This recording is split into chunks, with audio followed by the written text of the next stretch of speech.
현상을 꿰뚫어보는 통찰력으로 오늘 시장 함께 준비합니다. 전문가 모시고 인사이트 구하는 시간인데요. 한중 두 강대국의 외교전이 미국과 중국 두 강대국의 외교전이 치열합니다. 5월 들어서 중국은 유럽과 중앙아시아에서 대대적인 외교 공세 펼치고 있고요. 미국은 인도 태평양 파트너 국가들과 반중 동맹 강화에 박차를 가하고 있습니다.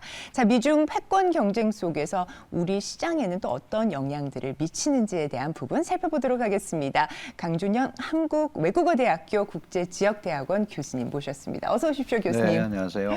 네, 저희가 지금 여러 가지 국제 정세에 굉장히 발빠른 움직임이 보이고 있는데 G7 정상회담의 폐막일에 중국이 또 발표를 했습니다. 보안 검사 관련된 이슈로 마이크론에 대한 제재를 발표를 했는데요. 네.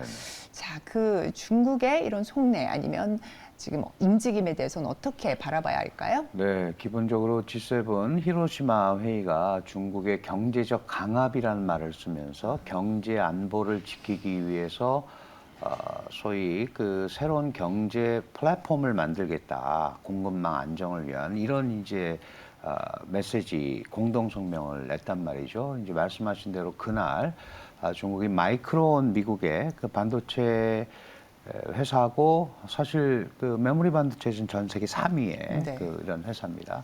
한 10% 정도 중국 내 시장 점유율을 가지고 있는데 이 회사에 대해서 보안 안보상의 이유로 이제 그 구매 중지를 했단 말이죠. 그러니까 이 자체는 이 서방 국가들의 대중국 견제 압박 이거에 대한 중국의 첫 번째, 그동안은 말로만 대응하겠다 이런 표현을 썼었어요. 네. 근데 이제 이게 첫 번째 공식 대응이고, 결국은 미국의 기업이나 서방의 기업에 대한 일종의 그 강력한 메시지를 전달하는 거죠. 앞으로 무슨 문제가 있으면 우리가 그대로 넘어가지 않겠다라는 네. 이제 메시지를 전달을 한 건데, 이게 구체적으로 어떻게 될지는 아직까지는 모르겠어요. 왜냐하면 실제로 자료를 보면 2020년 이후에 마이크론의 그 반도체 구매를 중국이 의도적으로 굉장히 줄였거든요.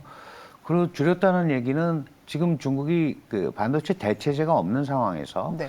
이 마이크론 것을 구매해서 쓰는 이 대체 부분은 그다지 영향이 크지 않다고 판단을 해서 일단 시범 케이스로 이 부분을 한 거기 때문에 이게 앞으로 다른 분야로 이렇게 확산이 될까 이거에 대해서는 아직은 우리가 섣부른 판단을 할 수는 없는데 어쨌든 중국 자체로는 이거에 대해서 분명한 경고 메시지를 보내면서 대항하겠다 이런 의지를 밝힌 거다 이렇게 봐야 될 것 같습니다.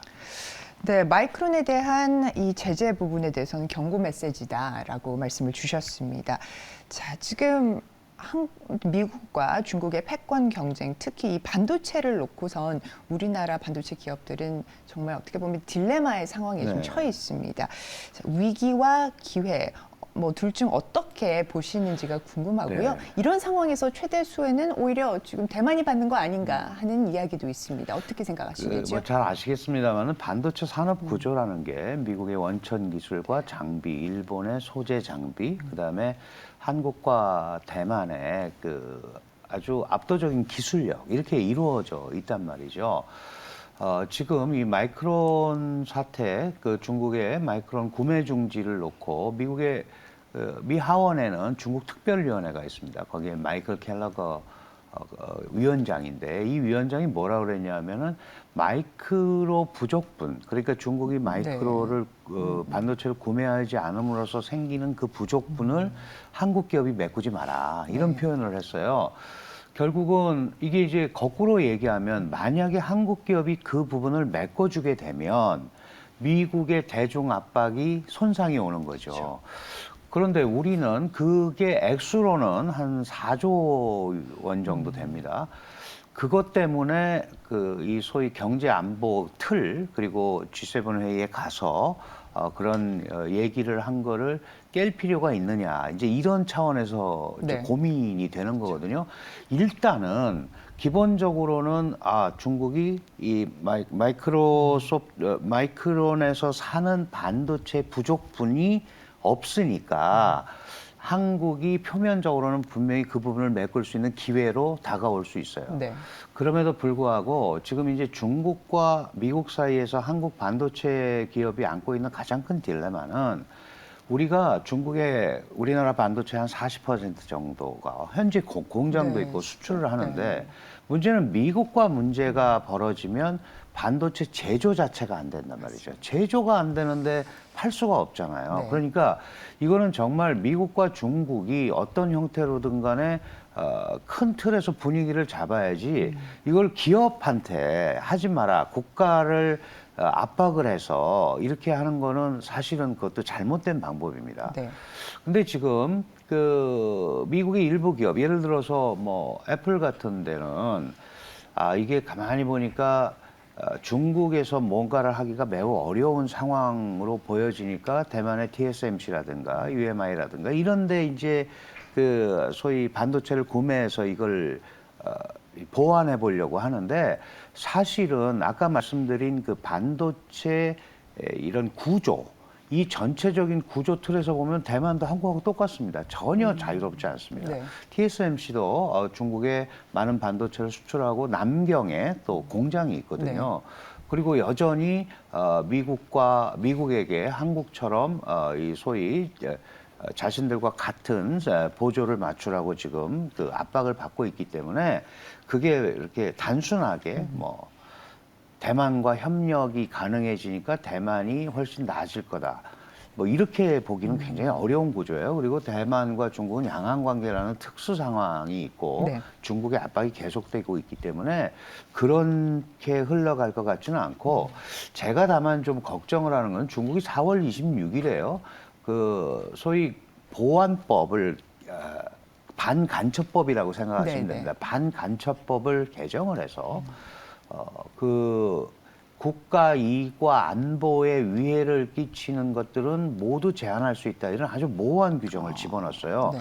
그래서 사실은 이 마이크론 반도체 규제도 중국의 국가 안보에 위해가 된다는 이유를 걸은 거거든요. 네. 그러니까 우리도 앞으로 그런데 노출이 될 수 있습니다. 그러니까 그런 부분을 어떻게 잘 이 소위 한국적 방법을 가지고 중국과 얘기할 수 있느냐 이게 굉장히 포인트거든요. 네네. 왜냐하면 중국도 한국 반도체가 없으면 갑자기 돌아갈 수가 없고 미국도 한국이 미국의 어떤 흐름에 동조하지 않으면 대중 압박이 반도체 분야에서 성공을 거두기가 어렵기 때문에 우리가 나름대로 협상력을 키울 수 있는 계기가 될 수도 있다. 이렇게 좀 적극적으로 생각해서 이 부분을 좀 풀어가야 될 거고 지금 뭐 한국 정부도 그런 얘기를 했다고 그래요.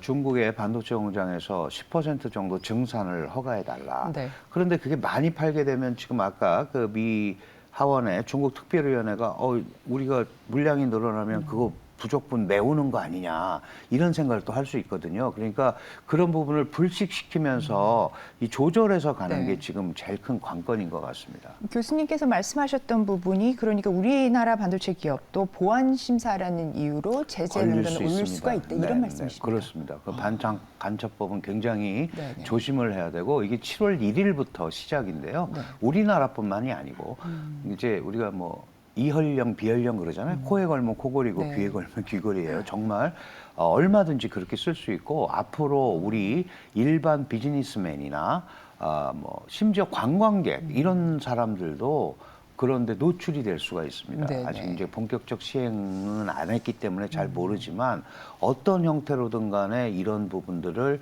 적용할 수 있기 때문에 굉장히 좀 조심을 해야 되는 그런 단계입니다. 네네, 경각심이 좀 드는 네. 부분인 것 같습니다. 자, 대만 또한 실속만을 챙길 수 있는 상황은 아니다 이렇게 그렇습니다. 말씀을 주셨고요. 최근에 위안화 약세가 좀 나오고 있고 또 글로벌 통화 패권에 대한 이슈들이 좀 네. 나오고 있는데 어떻게 좀 보고 계십니까? 네, 지금 위안화가 이제 약세로 돌아서서 그 자신들 심리적 마지노선이라고 그러는 이제 7유엔선이 깨졌어요. 사실은 뭐 중국이라는 데는 미국으로부터 이미 환율 조작국의 그 대우를 받고 있고 환율 조작국으로 이제 간주되고 있죠. 네. 그런데 이번에는 중국의 인민은행이 깊숙이 개입을 안 하는 것 같아요. 왜 안 하느냐 하면 이게 일종의 약간의 위안화 약세를 경기 부양 수단으로 좀 쓰는 것 같습니다. 네. 그래서 완화적인 통화 정책과 뭐 이런 것 때문에 그냥 가는데, 근데 어쨌든 지금 외자가 안 들어오고 또 이런 상황에서 외환 수급 여건도 굉장히 나쁘거든요. 그런데 이렇게 위안화 약세가 계속가고 미국과의 금리 차 이런 것들이 벌어지게 되면 이제 계속 외자 유출이 이루어지지 않겠습니까? 그렇죠. 그러면 이런 것들은 지금 현재 리오프닝을 선언한 중국 경제 입장에서는 아주 좋지가 않죠. 네. 그래서 지금 상황에서는 무슨 그 위안화의 국제화라든지 소위 위안화가 많이 쓰이고 있습니다. 많이 쓰이고 있고 나름대로 일부 국가들과는 그 최종 결제 화폐로서 직접 사용을 하고 범위를 늘려가고 있는데, 지금 그 리오프닝을 하고 나서 위안화가 국제적으로 인정을 받으려면 이 중국의 제반 경제 상황이 호전이 돼야 네. 되잖아요. 그런데 지금 1, 4분기에 나온 수치들은 그다지 좋지 않습니다. 이게 맞습니다. PMI 지수도 50 이하로 떨어졌고, 이제 내수를 진작하니까 내수도 한 21% 정도 성장이 돼야 기본으로 받친다는데 지금 18%밖에 안 되고요. 청년 실업률이 무엇보다 20%. 그러니까 이런 위안화 환율 약세라는 것이 결국은 중국의 지금 현재의 경제의 불안한 모습을 그대로 반영을 하고 있는 거기 때문에 이게 언제까지 갈지는 모르겠습니다만, 일단 중국은 한 7.3원 정도까지 위안까지 허용할 수도 있다. 뭐 이런 네. 얘기가 나오고 있어요. 그러니까 거기에 맞는 전략을 또 짜셔야 될 것 같아요. 네네. 지금 현재 중국에서 또다시 코로나가 기승이라고 합니다. 네네. 한 6월 말 정도에 절정의 피크에 달하지 않을까 네. 하는 전망들이 나오고 있는데요. 자, 그러면 국내 시장에는 뭐 경제적으로는 좀 어떤 영향이 있을 거라고 보십니까? 그렇습니다. 이 코로나가 작년에 갑자기 이제 제로 코로나를 네. 해제하고 지금 뭐 그러고 나서 한 80% 이상이 이제 전부 감염이 돼서 면역력이 생겼다 그러는데 또 항체가 떨어지니까 6월 초, 6월 말에 또 2차 유행이 온다 그러는데, 이게 지금 사실은 코로나 봉쇄, 제로 코로나 정책에 폐해를 많이 봤잖아요. 그런데 지금 이 한 주에 6,500만 명 이렇게 나온다고 하니까, 그러면 결국은 소비 구도가 위축이 되는 네, 거죠. 네. 그리고 중국 사람들이 이렇게 나서서 움직이는 거에 대한 또 두려움도 갖고, 그리고 리오프닝이라는 거를 본격적으로 시작하려고 그러는데 이런 또 외부적 요인에 의한 악재가 생기기 때문에 중국 정부도 굉장히 긴장을 하고 있고요. 물론 이 전체적인 병세, 이 강세는 약해진다고 하더라도 중국의 이 소위 낙후된 의료, 특히 지방 의료 체계 이런 부분에 대해서는 중국도 걱정이 많기 때문에 이게 경제적으로 일정 부분은 마이너스로 반응하지 않을까. 네. 그럼 여기에 대한 이제 부양 정책을 해야 되는데, 아까 말씀드린 대로 위안화라든지 중국의 경제 펀더멘털이 중국이 생각하는 것만큼 안 올라오고 있기 네네. 때문에 중국 정부도 이 부분 때문에 고민이 굉장히 많을 것 같아요. 네네. 네. 그러면 중국 당국에서는 어떤 부분들을 이용해서 경기 부양을 어느 정도 할 거라고 보십니까? 일단 네. 코로나는 지나야 되는 거고. 그렇습니다. 네. 이거는 이제 지나가야 되는 거고요. 지금 중국이 기대할 수 있는 것은 소비 진작입니다. 네. 일단 소비 진작이고, 그래서 뭐 지난번에 그 노동절 때 대단한 그 여행 이런 걸 봤잖아요. 그런데 지금 현재 전반적으로 외국과의 이렇게 척을 져서 중국의 기업들이 중국에서 외국 기업들이 중국에서 빠져나가고 투자가 계속 제대로 안 이루어지고 네. 이런 부분들이 중국 경제에 결국은 이 전반적인 흐름에 마이너스적 효과가 나올 거기 때문에 약간 그 코로나도 마찬가지고요. 국제적으로 자꾸 협력하는 모습을 보여야 네, 네. 중국 경제에 대한 신뢰가 생기고, 거기에 따라서 중국의 일반 국민들도 소위 투자 심리가 회복이 될 거고, 이런 부분이 선순환이 돼야 되기 때문에, 물론 네. 중국 정부는 그걸 하반기에 그런 본격적인 궤도로 들어간다고 그러니까 지금은 일단 관망하면서 보는 것 같아요. 결정적인 어떤 부양책이나 이런 것들을 내놓는데 네. 굉장히 애를 먹고 있는 것 같습니다. 네, 강준영 교수님께서도 이제 국내적으로는 소비 진작을 이제 코로나가 어느 정도 잡히고 나면은 진작을 할 것이다 이렇게 말씀을 주셨습니다. 오늘도 명쾌한 인사이트 나눠주신 강준영 교수님 대단히 감사합니다. 고맙습니다.